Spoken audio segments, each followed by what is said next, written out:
अस्सलाम वालेकुम प्यारे बच्चों, कैसे हैं आप सब? वेलकम टू रोशन कहानी। हमारी आज की कहानी एक छोटे बच्चे रेहान की कहानी है। एक गांव में एक प्यारा सा बच्चा रेहान रहता था। रेहान थोड़ा शरारती था।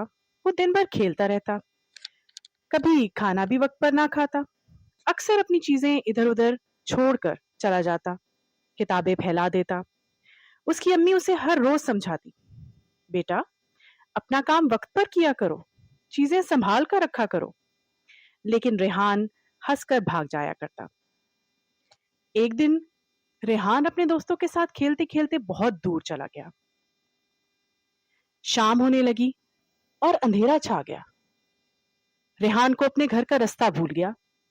वो घबरा गया और रोने लगा। उधर अम्मी अब्बू भी काफी परेशान हो चुके थे, इसलिए उन्होंने रेहान को ढूंढने का फैसला किया। काफी देर ढूंढने के बाद अब्बू ने देखा कि रेहान एक दरख्त के पास बैठा रो रहा था। अब्बू फौरन उसके पास गए और उसे गले लगा लिया। घर पहुंचने के बाद अब्बू ने थोड़ा सख्त लहजे में रेहान को समझाया, रेहान, हम तुम्हें कई बार कह चुके हैं कि दूर मत जाया करो। आज अगर तुम्हें कुछ हो जाता तो? रेहान खामोश हो गया। उसने देखा कि उसकी अम्मी की आंखों में आंसू थे। उस रात अम्मी ने भी रेहान को प्यार से समझाया, रेहान बेटा, आपके आज अचानक चले जाने की वजह से हम बहुत ज्यादा परेशान हो गए थे, इसीलिए अब्बू ने भी आज थोड़ी सख्ती से आपसे बात की।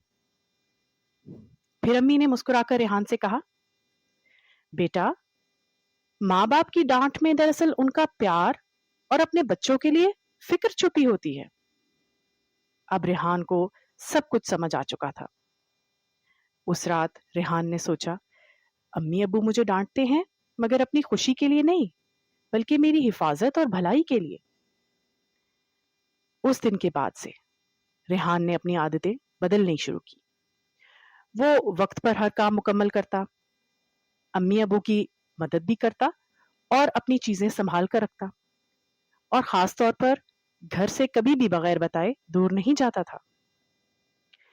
अब जब भी उसके अम्मी अबू उसे समझाने के लिए कुछ कहते, वो मुस्कुराता और कहता, मैं जानता हूं आपकी डांट में भी मेरा भला और प्यार छुपा है। तो बच्चों, हमने इस कहानी से क्या सबक सीखा?